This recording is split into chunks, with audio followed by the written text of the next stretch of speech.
Okay, ಅಲ್ಲಿನ ಗ್ರಾಮಸ್ಥರನ್ನ ನಾವು ಮಾತಾಡ್ಸೋಣ. ಅವರಿಗೆ ಆ ನೋವು ಗೊತ್ತಿರುತ್ತೆ. ಭೀಮಾರೆಡ್ಡಿ ಅಂತೇಳಿ. ಸರ್ ನಮಸ್ಕಾರ. ಸರ್ ನಮಸ್ತೆ. ಮೊದಲನೇದಾಗಿ ತುಂಬಾ ಕಳಕಳಿಯಿಂದ ಸುದ್ದಿ ಮಾಡ್ತಾ ಇದ್ದೀರಾ. ಮೊದಲನೇದಾಗಿ ಧನ್ಯವಾದಗಳನ್ನು ತಿಳಿಸ್ತೀನಿ. ಸರ್, ನಾನು ಭೀಮರೆಡ್ಡಿ ಅಂತ ಗ್ರಾಮದ ನಿವಾಸಿಯಾಗಿದ್ದೀನಿ. ಸುಮಾರು ಇದು 20 ವರ್ಷದಿಂದ ಈ ಡಂಪಿಂಗ್ ಯಾರ್ಡ್ ಇದೆ ಸರ್. ಡಂಪಿಂಗ್ ಯಾರ್ಡ್ ಏನಂತ ಪರ್ಮಿಷನ್ ತಗೊಂಡ್ ಮಾಡಿದ್ದಾರೆ ಅಂದ್ರೆ, ಮೊದಲು ನಾವು ಎರೆಹುಳ ಅಂತ ಮಾಡ್ತೀವಿ ಅಂತ ಹೇಳಿ ಪರ್ಮಿಷನ್ ತಗೊಂಡಿದ್ದಾರೆ ಸರ್ ಪುರಸಭೆದವರು. ತಗೊಂಡು ನಾವು ಇಲ್ಲಿ ತ್ಯಾಜ್ಯ ಅಂದ್ರೆ ಒಣ ಕಸ ಹಸಿ ಕಸ ಬೇರೆ ಮಾಡ್ತೀವಿ, ಬೇರೆ ಮಾಡಿ ಇದು ಎಲ್ಲ ಸ್ವಚ್ಛತೆ ಕಾಪಾಡ್ತೀವಿ ಅಂತ ಪರ್ಮಿಷನ್ ಇದೆ ಸರ್. ಆದ್ರೆ ಇವರು ಯಾವುದೇ ಸ್ವಚ್ಛತೆ ಮಾಡಲ್ಲ ಸರ್. ತರ್ತಾರೆ, ಬಿಸಾಕ್ತಾರೆ, ಹೋಗ್ತಾರೆ. ಮತ್ತೆ ನಿಜ ಹೇಳ್ಬೇಕಂದ್ರೆ ಸರ್, ಅಲ್ಲಿ ಶವಗಳು ತಂದು ಬಿಡ್ತಾರೆ. ಸ್ಮಾನಗಳು, ನಾಯಿ, ಹಂದಿ, ಕೋಡಂಗಿಗಳು ಮತ್ತೆ ದನಗಳು ಸಾಯ್ತಾವಲ್ಲ, ಅವೆಲ್ಲ ತಂದು ಅಲ್ಲಿ ಬಿಡ್ತಾರೆ ಸರ್. ಅದರಿಂದ ಗ್ರಾಮದಲ್ಲಿ ಸುಮಾರು ರೋಗಗಳು ಕಾಡ್ತವೆ. ಸದ್ಯಕ್ಕೆ ನಿಜ ಹೇಳ್ಬೇಕಂತಂದ್ರೆ, ಈಗ ನನ್ನ ಮಕ್ಕಳಿಗೂ ಕೂಡ ಮೈ ಮೇಲೆಲ್ಲ ಗುಳ್ಳೆ ಬಂದಿದೆ. 3 ಮಕ್ಕಳಿದ್ದಾರೆ. 2 ಮಕ್ಕಳಿಗೆ ಗುಳ್ಳೆ ಬಂದಿದೆ. ಮೊನ್ನೆ ಅಷ್ಟೇ ಆಸ್ಪತ್ರೆಗೆ ಕರ್ಕೊಂಡು ಹೋಗಿ ಬಂದೆ. ಮತ್ತೆ ಏನಾಗಿದೆ ಅಂತಂದ್ರೆ, ನಾನು ಸುಮಾರು 8 ವರ್ಷದಿಂದ ಹೋರಾಟ ಮಾಡ್ತಾ ಇದೀನಿ ಸರ್. ಇವರಿಗೆ ಮನವಿ ಪತ್ರ ಕೊಟ್ಟಿಲ್ಲ ಅಂತಿಲ್ಲ, ಜಿಲ್ಲಾಧಿಕಾರಿ ಕೊಟ್ಟಿದೀವಿ. ಮತ್ತೆ KDP ಸಭೆಯಲ್ಲಿ ನಮ್ಮ ಗ್ರಾಮಸ್ಥರೆಲ್ಲ ಸೇರಿ ಮೊನ್ನೆ ಒಂದು 6 ತಿಂಗಳಿಂದ ಚಳಿಗಾಲ ಅವೇನೇಶದಲ್ಲಿ ನೀವು ಧ್ವನಿ ಎತ್ತಬೇಕು, ಇದ್ರ ಬಗ್ಗೆ ಸ್ಥಳಾಂತರ ಮಾಡ್ಬೇಕು ಅಂತ ಹೇಳಿ ಇವರಿಗೆ ಶಾಸಕರಿಗೆ ಮತ್ತೆ MLC ಚಂದ್ರಶೇಖರ್ ಪಾಟೀಲ್, ಭೀಮರಾವ್ ಪಾಟೀಲ್ ಅವರಿಗೆಲ್ಲ ಕೊಟ್ಟಿದ್ದೀವಿ. ಆದ್ರೆ ಯಾವುದೇ ಪ್ರಯೋಜನ ಇಲ್ಲ ಸರ್.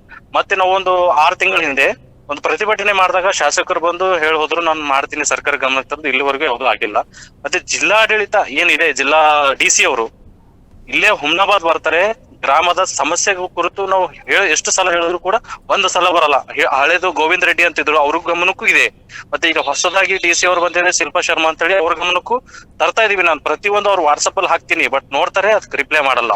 ಯಾಕೆಂತಂದ್ರೆ ಅವ್ರಿಗೆ ನಾವು ಟ್ಯಾಕ್ಸ್ ಅಲ್ಲಿ ಹಣ ಕಟ್ತಾ ಇದೀವಿ. ಶಿಲ್ಪಾ ಶರ್ಮಾ ಅವರು AC ರೂಮ್ ಅಲ್ಲಿ ಕೂತ್ಕೊಂಡು ಆರಾಮಾಗಿ AC ಕಾರಲ್ಲಿ ನಾವು TAD.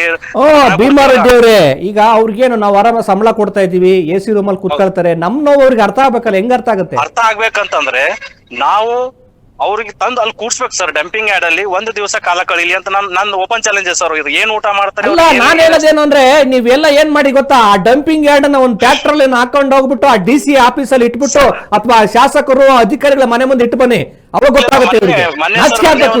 ಮೊನ್ನೆ 1 ತಿಂಗಳ ಹಿಂದೆ ಅದೇ ಮಾಡಿದೀವಿ ಸರ್. ಡಂಪಿಂಗ್ ಯಾರ್ಡ್ ನ ಕ್ಲೋಸ್ ಮಾಡಿಸಿದೀವಿ.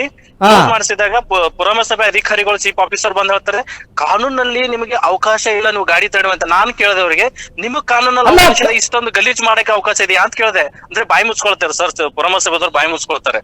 ಇಷ್ಟೊಂದೆಲ್ಲ ಹೋರಾಟ ಮಾಡ್ತಿದ್ವಿ ಗ್ರಾಮಸ್ಥರು ಸೇರಿ. ಇವಾಗ ನೋಡಿ, 22 ಆನೆಕಾಲು, 11 TB ಮತ್ತೆ ಬೇರೆ ಬೇರೆ ಡೆಂಗು, ಮಲೇರಿಯಾ ಈ ತರ ಎಲ್ಲ ಕಾಡ್ತಾ ಇದೆ. ನಮ್ಮ ಊರಿಗೆ ಹೆಣ್ಣು ಕೊಡಕ್ಕೂ ಹೆಣ್ಣು ತಗೊಳಕ್ಕೂ ಜನ ಹೆದರ್ತಾ ಇದ್ದಾರೆ. ಅಲ್ಲ, ನನ್ಗೆ ಅರ್ಥ ಆಗತ್ತೆ. ಈ ಏನು ಒಂದ್ ರೀತಿ ದುರಹಂಕಾರದ ಅಧಿಕಾರಿಗಳು ಜನಪ್ರತಿನಿಧಿಗಳನ್ನ ನೆಚ್ಚಿಕೊಂಡ್ರೆ ಏನ್ ಸಮಸ್ಯೆನು ಬಗೆಹರಿಯಲ್ಲ. ಅವ್ರಿಗೇನು ಕಾನೂನಲ್ಲಿ ಅವಕಾಶ ಇಲ್ಲ ಅಂತ. ಹಂಗಿದ್ರೆ ಜನಸಾಮಾನ್ಯರಿಗೆ ಹಿಂಸೆ ಕೊಡೋದಕ್ಕೆ ಕಾನೂನಲ್ಲಿ ಅವಕಾಶ ಇದೆಯಾ? ಅವರ ಘನತೆಯ ಬದುಕನ್ನು ಕಿತ್ಕೊಳ್ಳೋದಕ್ಕೆ ಕಾನೂನಲ್ಲಿ ಅವಕಾಶ ಇದೆಯಾ? ಸಾಕಾಗಿರ್ತಾರೆ. ಅದೊಂದು ಇವರು ಜಿಲ್ಲಾಡಳಿತ ನಮ್ದು ಪೌರಾಡಳಿತ ಸಚಿವರಿದ್ದಾರೆ, ಅವ್ರಿಗೆ ಹೇಳ್ಕೊಳಕಷ್ಟೇ ಸಚಿವರು. ಅವ್ರಿಗೆ ಎಷ್ಟು ಸಲ ಗಮನಕ್ಕೆ ತಂದಿವಿ, ಫೋನ್ ಮಾಡಿದ್ರೆ ಫೋನ್ ಎತ್ತಲ್ಲ ಸರ್. ಇವ್ರು ಪೌರಾಡಳಿತ ಸಚಿವರು, ಅದೇ ತವರಲ್ಲಿ ಅವರೇ ಜೈಲಿನಲ್ಲಿ ಇದ್ರಲ್ಲಿ ಆಗಿದೆ, ಬಟ್ ಅವ್ರಿಗೆ ಗಮನಕ್ಕಿಲ್ಲ. ಬರೀ ಇದು ಮಾಡೋದು ಅಷ್ಟೇ. ನಾವು ಸಚಿವರಿದ್ದೀವಿ ಅಂತ ಬೋರ್ಡ್ ನೋಡೋದು ಅಷ್ಟೇ ನಮಗೆ ಭಾಗ್ಯ ಅಂತ ಹೇಳ್ಬೇಕು. ಅವ್ರ ಕೆಲಸದ ಏನು ಇಲ್ಲ, ಝೀರೋ. ಆಯ್ತು, ಇವರು ದಪ್ಪ ಚರ್ಮದ ಅಧಿಕಾರಶಾಹಿ, ದಪ್ಪ ಚರ್ಮದ ಈ ಜನಪ್ರತಿನಿಧಿಗಳಿಗೆ ನಿಮ್ಮ ನೋವು ಕೇಳಲ್ಲ. What next? ಮುಂದೇನ್ ಮಾಡ್ತೀರಿ? ನಾವಂತೂ ನಿಮ್ಮ ಪರವಾಗಿದ್ದೀವಿ ಸರ್. ನಾವು ಈಗ ಸ್ವಲ್ಪ ದಿನ ಟೈಮ್ ತಗೊಂಡಿದೀವಿ. ತಗೊಳ್ಳಿಲ್ಲ ಅಂತಂದ್ರೆ ಈ ಡಂಪಿಂಗ್ ಯಾರ್ಡ್ ಏನು ನೀವು ಹೇಳ್ದಂಗೆ ಕಚ್ಚಾ ಏನು ಒಂದ್ ಟ್ರ್ಯಾಕ್ಟರ್ ತಗೊಳ್ಳಿ, ಅವ್ರ ಮನೆ ಮುಂದೆ ಹಾಕಿ, ಗೊತ್ತಾಗತ್ತೆ ಆ ನೋವು ಏನು ಅಂತ. ಪುರಸಭೆಗೆ ಅದ್ರ ಹಾಕಿ ಅಲ್ಲೇ ಪ್ರತಿಭಟನೆ ಮಾಡ್ತೀವಿ. ಮತ್ತೆ ಇಲ್ಲಿ ಪುರಸಭೆಗೆ ಬೀಗ ಜಡಿದು ರಾಷ್ಟ್ರೀಯ ಹೆದ್ದಾರಿ ಮೂಲಕ ನಡ್ಕೊಂಡು ಪಾದಯಾತ್ರೆ ಮಾಡ್ಕೊಂಡು ಹುಮ್ನಾಬಾದ್ ಪುರಸಭೆಗೆ ಚಲೋ ಅಂತ ಹೇಳಿ ಒಂದು ಕಾರ್ಯಕ್ರಮ ಕೊಡ್ತೀವಿ. ಅಲ್ಲಿಂದ ಕೊಟ್ಟಿಲ್ಲ ಅಂದ್ರೆ ನಾವು ಬೆಂಗಳೂರಿಗೆ ಹೋಗೋಕ್ಕೂ ಸಿದ್ಧವಾಗಿದ್ದೀವಿ. ಬನ್ನಿ. ಅಲ್ಲ, ನಾನು ಹೇಳೋದು, ಇವ್ರಿಗೆ ಅಧಿಕಾರ ವಹಿಸ್ಕೊಳ್ತಾರೆ, ಜವಾಬ್ದಾರಿ ತಗೊಳ್ತಾರೆ, ಒಂದು ಕಸದ ಸಮಸ್ಯೆ ಬಗೆಹರಿಸಕ್ಕಾಗ್ಲಿಲ್ಲ ಅಂದ್ರೆ ರಾಜೀನಾಮೆ ಕೊಟ್ಟು ಮನೆಗೆ ಹೋಗ್ಬೇಕಪ್ಪ. ಸರ್, ನಾನು ಲಾಸ್ಟ್ ಟೈಮ್ ಸರ್ ಗ್ರಾಮ ವಾಸ್ತವ್ಯ ಇತ್ತು ಸರ್ 2023 ಜನವರಿ 21ನೇ ತಾರೀಕು. ಅವಾಗ್ಲೂ ಮನವಿ ಕೊಟ್ಟಿದ್ದೀನಿ ಸರ್ ಜಿಲ್ಲಾಧಿಕಾರಿಗೆ. ಅವಾಗ್ಲೂ ಕೂಡ ಏನೂ ಮಾಡಿಲ್ಲ. ಮತ್ತೆ ಪ್ರತಿ ಸಲ ನಾನು 6 ತಿಂಗಳಿಗೆ 3 ತಿಂಗಳಿಗೆ CM ಆಫೀಸ್ಗೆ ಟ್ವೀಟ್ ಮಾಡ್ತಾನೆ ಇರ್ತೀನಿ, ಟ್ವಿಟರ್ ಮೂಲಕ ಮಾಹಿತಿ ಕೊಡ್ತಾನೆ ಇರ್ತೀನಿ. ಬಟ್ ನೋಡ್ತಾರೆ ಸುಮ್ನಾಗ್ತಾರೆ. ಬಟ್ ಇವ್ರಿಗೆ ಕಣ್ಣಿದ್ದು ಕುರುಡಾಗಿದಾರ, ಕಿವಿ ಇದ್ರು ಕಿವುಡಾಗಿದಾರ. ಅದ್ ನಾನು ಆಗ್ಲೇ ಪ್ರಾರಂಭದಲ್ಲಿ ಹೇಳಿದೆ, ಇವ್ರಿಗೆ ಪಂಚೇಂದ್ರಿಯಗಳು ಏನಾದ್ರು ಕೆಲಸ ಮಾಡ್ತಾ ಇದ್ರೆ, ಕಣ್ಣು, ಕಿವಿ, ಮೂಗು, ಬಾಯಿ, ಚರ್ಮ ಸಂವೇದನೆ ಇದ್ರೆ ಸ್ವಲ್ಪ ನೋಡ್ರಪ್ಪ ಅಂತ. ಇವ್ರಿಗೆ ಪಂಚೇಂದ್ರಿಯಗಳಿಲ್ಲ, ಎಲ್ಲ ಊನಾಗಿದಾವೆ. ಪ್ರತಿ ಸಲ ಆರೋಗ್ಯ ಇಲಾಖೆ ಗ್ರಾಮಕ್ಕೆ ಭೇಟಿ ಕೊಟ್ಟಾಗ ಪ್ರತಿ ಸಲ ಗ್ರಾಮ ಪಂಚಾಯತ್ ಅವರಿಗೆ ಸೂಚನೆ ಕೊಡ್ತಾ ಇದೆ ಆರೋಗ್ಯ ಇಲಾಖೆ. ನೋಡಿ ನಿಮ್ಮ ಊರಲ್ಲಿ ಈ ತರ ಪ್ರಕರಣಗಳು ಬರುತ್ತೆ, ಸ್ವಚ್ಛತೆ ಕಾಪಾಡಿ, ಸ್ವಚ್ಛತೆ.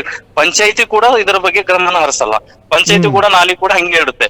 ಎಷ್ಟೋ ಸಲ ಆರೋಗ್ಯ ಇಲಾಖೆ ನನ್ ಫೋನ್ ಮಾಡಿ ಹೇಳಿದ್ದಾರೆ, ಸರ್ ನಿಮ್ ಊರಲ್ಲಿ ಹಿಂಗ ಆಗ್ತದೆ ಹಂಗ.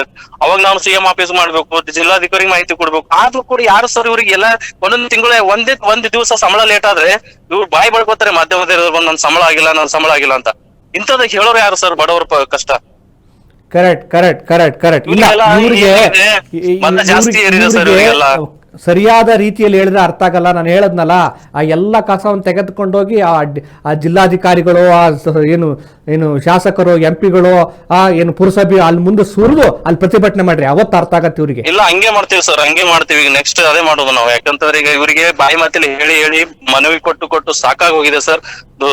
ಇವ್ರಿಗೆ ಮನವಿ ಕೊಡೋದ್ರಲ್ಲೇ ನಾವು ಅಷ್ಟೊಂದು ಮನವಿ ಪತ್ರಗಳು ಅವ್ರಿಗೆಲ್ಲರೂ ಕಾಪಿ ಮಾಡ್ಕೊಡ್ಬೋದು. ಅಷ್ಟೊಂದು ಭೀಮಾರೆಡ್ಡಿ ಅವರೇ ಈ ಮೂಲಕ ಬೀದರ್ ಜಿಲ್ಲೆಯ ಜಿಲ್ಲಾಧಿಕಾರಿಗಳಿಗೆ, ಬೀದರ್ ಜಿಲ್ಲೆಯ ಶಾಸಕರಿಗೆ, ಎಂಪಿಗಳಿಗೆ, ಅಲ್ಲಿನ ಪುರಸಭೆ ಅಧಿಕಾರಿಗಳಿಗೆ ಈ ಮೂಲಕ ನಾವು ಹೇಳೋದಕ್ಕೆ ಬಯಸ್ತಾ ಇದ್ದೀವಿ, ಇದು ಜನಪರವಾದಂತಹ ಆಗ್ರಹ. ನೀವೇನಾದ್ರೂ ಇವತ್ತು ಸಂಜೆಯ ಒಳಗಡೆ ಅಲ್ಲಿಗೆ ಭೇಟಿ ಕೊಟ್ಟು ಆ ಸಮಸ್ಯೆಯನ್ನ ಬಗೆಹರಿಸ್ತಾ ಇದ್ರೆ ರಾಜ್ಯ ಸರ್ಕಾರವನ್ನ ಟಚ್ ಮಾಡ್ತೇವೆ, ಮುಖ್ಯಮಂತ್ರಿಗಳನ್ನ ಪ್ರಶ್ನೆ ಮಾಡ್ತೇವೆ, ರಾಜೀನಾಮೆ ಕೊಟ್ಟೋಗ್ಬೇಕು, ಮತ್ತೊಂದು ದೊಡ್ಡ ಆಂದೋಲನ ಮಾಡ್ತೇವೆ. ಸರ್ ಸಾಧ್ಯವಾದ್ರೆ ನೀವು ಶಿಲ್ಪಾ ಶರ್ಮಾ ಅವರಿಗೆ ಮತ್ತೆ ಡಿಸಿ ಅವರಿಗೆ ಮತ್ತೆ ಇವರಿಗೆ ಪೌರಾಡಳಿತ ಸಚಿವರಿಗೆ ಕಾಲಲ್ಲಿ ತಗೊಳ್ಳಿ ಸರ್, ಗೊತ್ತಾಗುತ್ತೆ ಅವ್ರ ಏನ್ ರಿಯಾಕ್ಷನ್ ಅಂತ.